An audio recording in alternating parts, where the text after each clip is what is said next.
ฉันยังได้แต่คิดถึงเธอเรื่อยไปฉันดูทางที่เราสุดไกลอยู่ทุกวันฉัน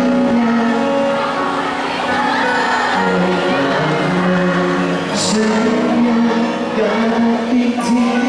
ทุกคืนวันรักครั้งเดียวในย้อนทางที่เราบอกกันเราไว้คนนี้ได้คนนะครับได้แต่คิดเราก็สงสัยอยู่ตรงนั้นจะเป็นอย่างไรก็ไม่รู้ฝากเพลงนี้ไป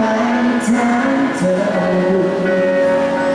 อยากจะรู้ในความเป็นไปเธอยังคิดถึงฉันทุกนาทีหรือเปล่าเธอยังจำเรื่องเราในเมื่อวานได้หรือไม่เธอยังมี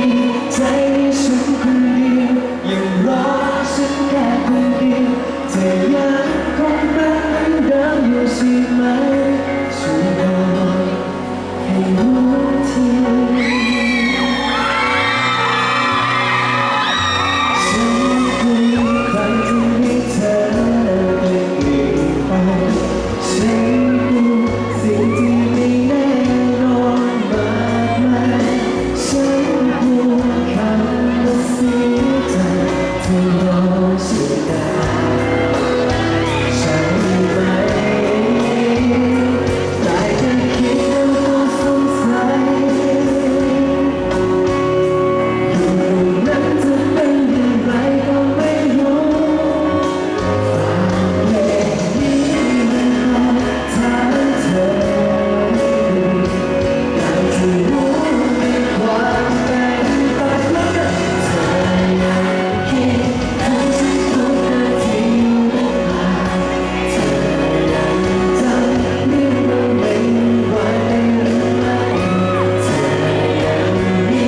ใจให้ฉันคนเดียวยังรอฉันแค่คนเดียวเธอยังคงเป็นเหมือนเดิมอยู่ใช่ไหมเธอยังคิดถึงฉันทุกเวลาหรือเปล่าเธอยังรู้เรื่องไปเรื่องเดิมอยู่หรือไม่เธอยังมี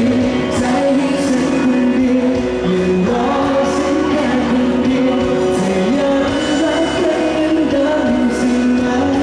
ช่วยบอกให้รู้ที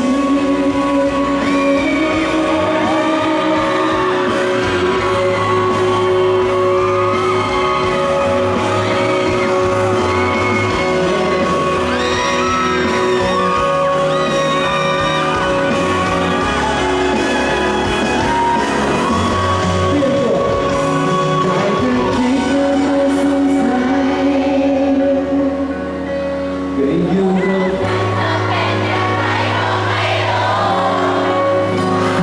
ที่นี้ไม่ไปถามเธออยากจะรู้มีความเป็นไปเธอยังคิดถึงฉันทุกนาทีหรือเปล่าเธอยังจำเรื่องเราในวันหรือไม่เธอยังมีใจให้ฉันคนเดียวยังรอฉันแค่คนเดียวเธอยังคงเป็นเหมือนเดิมอยู่ใช่ไหมเธอ